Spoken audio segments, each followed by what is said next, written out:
The lion roared, and then came the blood-curdling scream. It cut through the African morning like a jagged knife, bouncing off the acacia trees and sending birds flapping skyward. Dust exploded from the dry savanna as three massive lions lunged toward the figure stumbling backward. Ranger Samuel Thandi clutching his side, his uniform torn and blood-soaked. He had just enough time to radio out one desperate word. Help. Then the signal went dead. 20 minutes earlier, everything had been calm. Ranger Samuel had been doing his early patrol along the Zulu Ridge Wildlife Reserve, a protected area in northern South Africa home to rhinos, elephants, and a particularly volatile pride of lions recently pushed out of their usual territory by drought. Samuel knew the terrain like the back of his hand. He'd grown up not far from this land, raised among rangers and conservationists. Protecting these animals wasn't just a job, it was his legacy. But today something was wrong. The lions weren't where they were supposed to be. The trackers showed Pride 9 near the northern boundary yesterday, but now fresh prints led into the ranger station perimeter, right near the staff housing, a place they never approached. Samuel got out of the jeep and followed the prints cautiously, his rifle slung low, his walkie clipped to his vest. Then he saw her. A little girl no older than 7, standing in a clearing, frozen like a statue. Her wide, dark eyes were locked on something behind the brush. She didn't move, didn't speak. She simply trembled. That's when Samuel noticed the snarl. The low, throaty growl of a lioness preparing to strike. Samuel reacted without thinking. "Hey!" he shouted, waving his arms and stepping between the girl and the brush. "Hey! Over here!" The lions burst from the undergrowth. There were 3 of them, muscle, claws and fury. Not just defensive. Aggressive. One of them lunged, clipping Samuel's side with a swipe of its massive paw. He hit the ground hard, blood pouring from a deep gash in his ribcage. The girl still didn't move. Samuel fumbled for his walkie and hissed out the word, "Help," before the device flew from his hand, crushed under the paw of the second lion. Pain exploded in his body. He rolled, kicked, shouted, trying to distract them, give the girl time to run. But she didn't run. Instead she stepped forward. Her name was Amelie and she was a mystery. No one knew how she had gotten into the reserve. There had been no reports of missing children, no local villages nearby for miles. And yet, there she was, barefoot, dressed in a faded pink dress, her skin smudged with dirt and ash, standing not 10 feet from a trio of enraged lions like she was carved from stone. And then something happened that made time itself seem to stop. Amelie raised one small hand and whispered something. Too soft to hear. The lions paused, ears twitching. The biggest of the 3, a male with a dark mane and battle-worn scars across his snout, stared straight at her. And then he sat. Just like that. The second lion paced in a circle but didn't attack. The third huffed, tail flicking like a whip, then padded toward Amelie, slowly, cautiously, like a cub approaching its mother. Samuel, bleeding and gasping in the dirt, could hardly believe what he was seeing. Amelie walked past him without looking down and placed her hand on the lion's head. The lion closed its eyes. "What are you?" Samuel croaked, pain twisting his words. Amelie knelt beside him at last, her tiny frame blocking the rising sun behind her. "You're safe now," she whispered. "They won't hurt you anymore." Then she reached into the pocket of her dress and pulled out a carved wooden token, an amulet shaped like a lion's tooth, strung on a piece of old twine. She placed it gently on his chest. "Hold on," she said. "I'm going to bring help." And then, just as quietly, she vanished into the trees, flanked by 3 silent lions who padded behind her like guards following a queen. 20 minutes later, a search team arrived by chopper, guided by Samuel's last transmission. They found him barely conscious, blood soaked into the dry ground but alive. Barely. There were lion prints everywhere, but no sign of the animals themselves. Or the girl. Paramedics worked frantically to stabilize him, trying to stop the bleeding as they loaded him into the helicopter. Did you see her?" Samuel rasped as they lifted off. "See who?" the medic asked. "The girl. Emily. She saved me." The medic shook his head, confused. "There was no one here. No footprints. Just you." But the carved lion's tooth amulet was still resting on his chest. As the chopper rose into the sky, carrying Samuel away from the blood-stained ground, the camera panned to the horizon.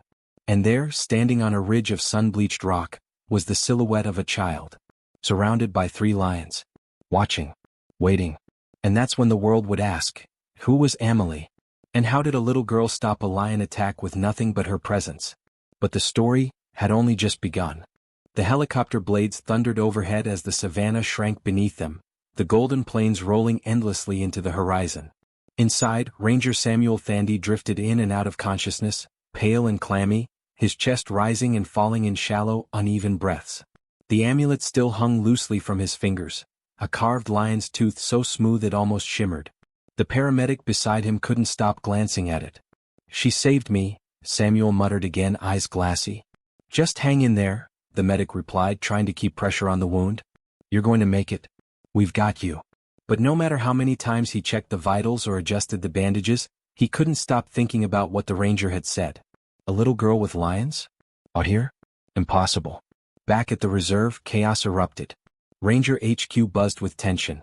Every officer available was being mobilized, drones were launched, and heat sensors scoured the landscape. Captain Bali Ndlovu, the head of the reserve's operations team, barked orders into 2 radios at once. She was a no-nonsense woman who had seen it all: poachers, wildfires, flash floods. But the moment she heard Samuel's transmission and the strange story about a girl and lions, something inside her shifted. "Check the satellite feed again," she ordered. "I want eyes on every ridge, every thicket. If there's a child out there, we find her." "And the lions?" asked her deputy. "Shoot only if they charge. Otherwise, no bullets. Not unless I say so. Something about this doesn't make sense." An hour later, the search team landed at the site of the attack. The dust had settled, the blood had dried into the cracked dirt, and the grass whispered in the wind as if the land itself was holding its breath. Tracker Musa Kamau, the best in the region, knelt beside the imprint of a small foot in the soil. He touched it gently as if afraid it might vanish. "This is recent," he murmured. "A child. Barefoot. And not afraid."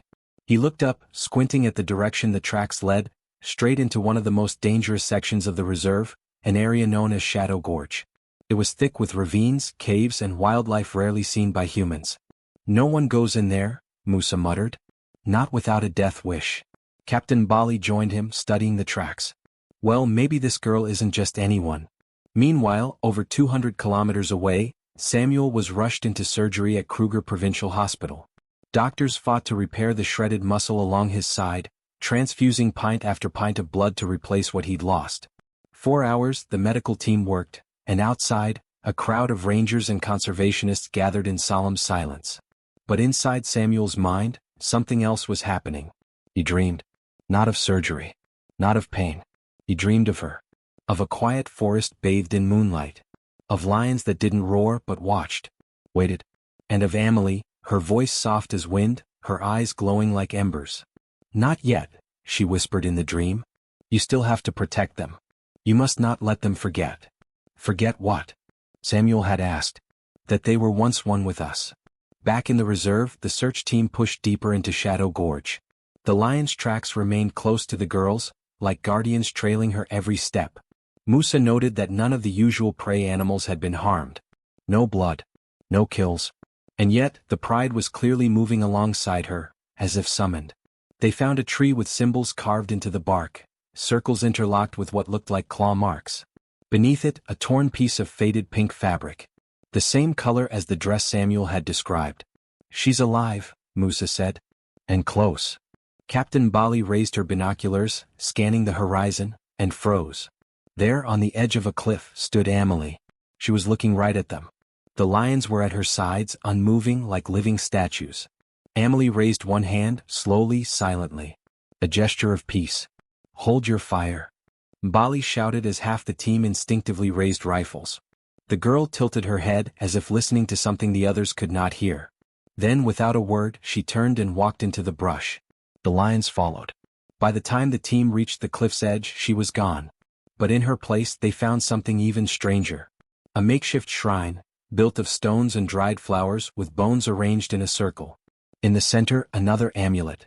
Nearly identical to the one Samuel had carried. "This isn't just survival," Bali whispered. "This is spiritual. This girl isn't lost. She's leading us." Musa turned, his expression grave. "We need to talk to the elders." That night, around a fire in a nearby village, Bali and Musa met with the local Sangoma, a respected tribal healer named Nandi. They showed her the amulet. Her hands trembled as she took it. "Amelie," Nandi said softly, as if the name summoned memories from long ago. It means, the beautiful one. There was a child born during the drought, 7 years ago. Her mother died during childbirth. Her father was a lion tracker who vanished days later. Musa frowned. Everyone said they were gone. Dead. Nandi nodded. Maybe they were. Or maybe, the lions took her in. Why would they do that? Bali asked. Because not all things in this world can be explained by logic, Nandi said. Some are chosen. She may be one. A child of the wild. A bridge. Bali leaned forward. A bridge between what?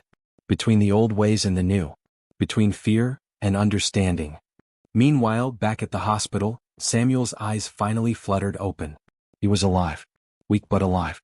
Captain Bali arrived the next morning, holding the amulet found on the cliff. She placed it beside the one still clutched in Samuel's hand. They matched perfectly, two halves of a forgotten story. She's real, Bali said. We saw her. The lions, they followed her like shadows. Samuel managed a faint smile. Told you. Bali's voice was quiet. We're going back in. But next time not to capture her. Not to take anything. Just to understand. Samuel nodded. She's not lost. She's home. And somewhere deep in Shadow Gorge, Amelie sat beside a sleeping lion, staring up at the stars. The wind whispered through the grass, carrying her name into the night. Emily. The beautiful one. The one the wild had not forgotten. 3 weeks later, the chopper returned to the same dusty clearing where Samuel had nearly died. But this time he was walking out of it on his own 2 feet. The fresh scar across his ribs ached with every breath, but he stood tall, boots crunching into the dry soil as he looked out toward Shadow Gorge. Captain Bali stood beside him, her eyes hidden behind dark glasses, her mouth set in a line that never quite gave away what she was feeling. Yet Samuel could tell she was nervous too. Behind them, a new team assembled. Not soldiers, not hunters, but trackers, conservationists, and tribal elders from neighboring villages. All came with one purpose, to find Amelie, not to take her, but to listen. They brought no weapons. Only gifts. Offerings of respect. Small lion carvings, beads, painted cloth, and healing herbs, all placed into woven baskets and left at the base of the tree where Amelie had once stood. Musa knelt and touched the dirt reverently. This isn't a search party, he whispered. It's a ceremony. Samuel nodded. She deserves nothing less. They waited. Hours passed beneath the burning sun. Time dragged slowly and the team began to sweat beneath their gear, yet no one moved. The savannah was strangely quiet. No birds, no insects. Even the wind seemed to be holding its breath. Then, just as the light began to soften into late afternoon gold, the first lion appeared. A massive male, dark-maned and scarred, emerged from the grassland like a ghost. Not roaring. Not charging. Just watching. Then came another. And another. Until the pride stood in a semicircle, eyes fixed on the humans, but unmoving. A wall of silence and muscle. Then the brush rustled. She stepped out barefoot. Her pink dress now faded to a dusty rose, her long curly hair wild around her face like a lion's mane. She walked slowly, deliberately. Not frightened. Not smiling. Just present. Emily. Samuel took a breath and stepped forward. Hello again, he said softly. Amelie's eyes flicked to him. Then to the scar beneath his shirt. Then, finally, to the carved lion tooth that still hung around his neck. You came back, she said. Samuel nodded. Not to take. To learn. Amelie walked past the pride, who did not move, and stopped beside him. You were brave, even when you were afraid. Samuel swallowed the lump in his throat. You saved me.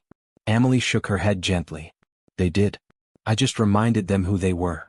Bali stepped up beside Samuel and slowly knelt, placing the basket of offerings on the ground between them. These are gifts. From our people to yours. We came to honor you. Amelie studied her for a long, silent moment. Then she knelt too and placed her hand on the basket. The lion sat down. And just like that, the air shifted. The tension broke. The pride became still but calm, no longer walls of defense, but guardians of something sacred. Emily spoke. This land was once theirs. Then yours. Now, it belongs to all of us. If we forget each other, we all disappear. That night, by firelight, the team camped near the gorge. The lions kept their distance but never left. Amelie sat beside the elders, listening as they told stories of their ancestors. How the first humans learned from lions, how they shared water during droughts, how harmony was broken only when greed entered the land. She didn't speak much, but when she did, It was with the weight of someone who remembered things no child ever should. Samuel asked her gently, "Where did you learn all this?" Emily looked up at the stars. "They teach me. The ones who came before. And the lions." Bali leaned in. "Do you want to come with us, Emily? Back to the villages? To school? Safety?" Emily looked at her and smiled faintly for the first time. "I am safe. Here I learn what others forget." The next morning brought joy, but also fear. Drones spotted 2 unauthorized trucks entering the edge of the reserve from the north, camouflaged vehicles used by a known poaching ring. They were well-armed, well-funded, and completely ruthless. Poachers. And they were headed straight for Shadow Gorge. Bali's radio crackled to life. "Captain, intel confirms, these men are after the lions. They've tracked the Pride through the outer zones. We think they picked up the trail 2 days ago." Samuel's face went pale. "Emily, the Pride. They don't know." Bali turned. "We stopped them. Now." "But no guns," Samuel reminded her. "Emily's watching." Bali cursed under her breath. "Then we get creative." What followed was a desperate last-minute operation.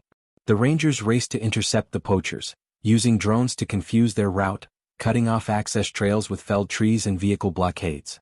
But the poachers were relentless, and they were closing fast. Meanwhile, Emily stood alone on a hill, her eyes closed, whispering to the wind. "They're coming," she said. The lions began to stir. Samuel and Musa reached her just in time, panting and covered in dust. "You have to hide," Samuel urged. "We'll handle it." But Emily shook her head. "They're not after me. They're after them. And the lions won't run."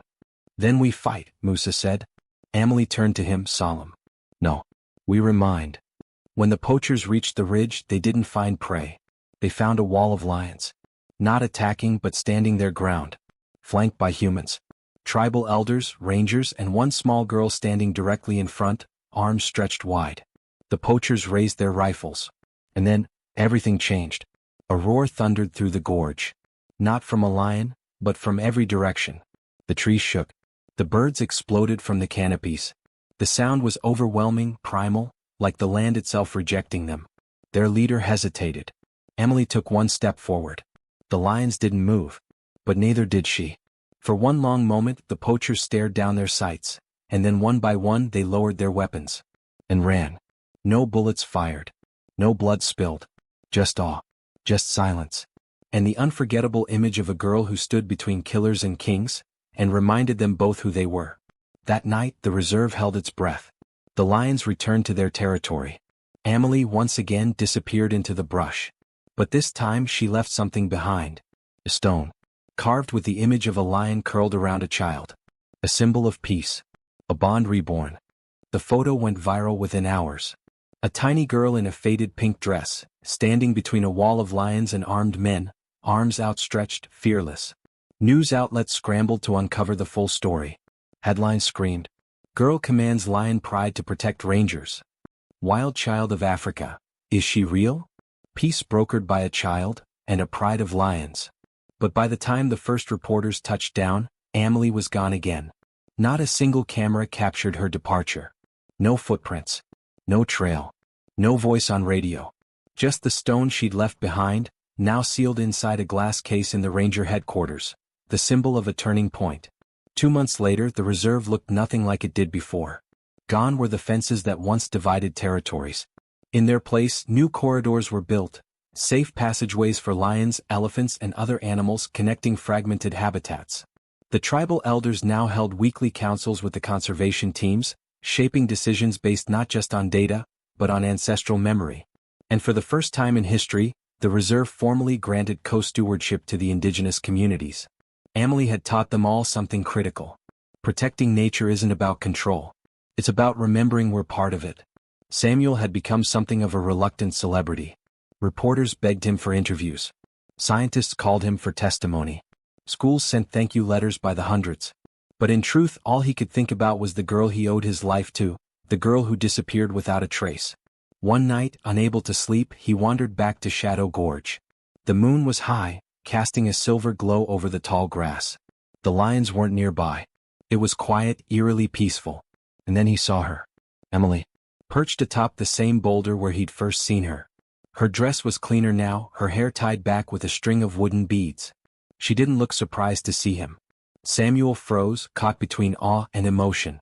I didn't think I'd ever see you again. Emily didn't turn around. You weren't ready before. For what? She finally looked at him.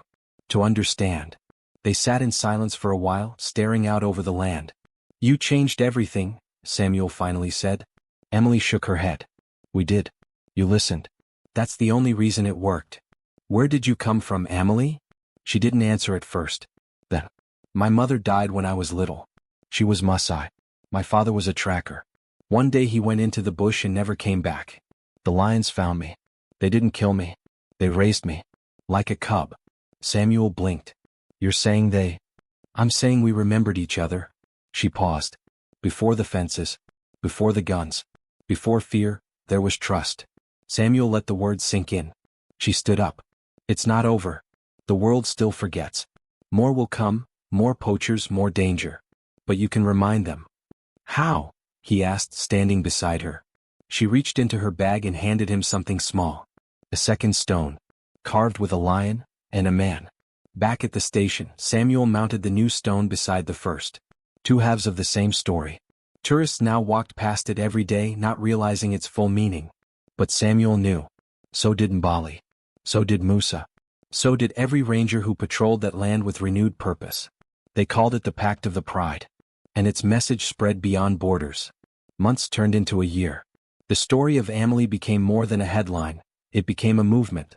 Schools in Nairobi and Cape Town added her to their environmental curriculum. Youth across the globe joined new conservation programs called Emily's Guardians, where children led cleanup efforts, built wildlife corridors, and planted trees in her name. National Geographic offered a reward for any new footage of her. Documentaries tried to trace her journey. But no one ever found her again. At least, not directly.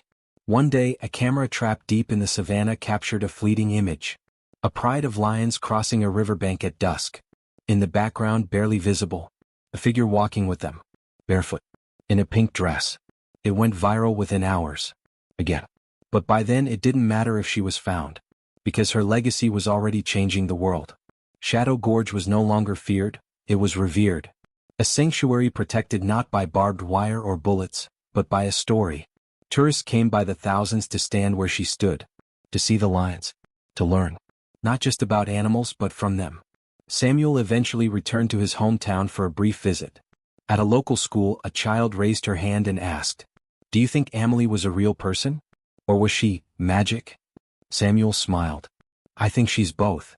Share this story if you believe every life matters. Subscribe for more incredible rescues and true animal miracles. Would you have stood beside the lions too? Comment below.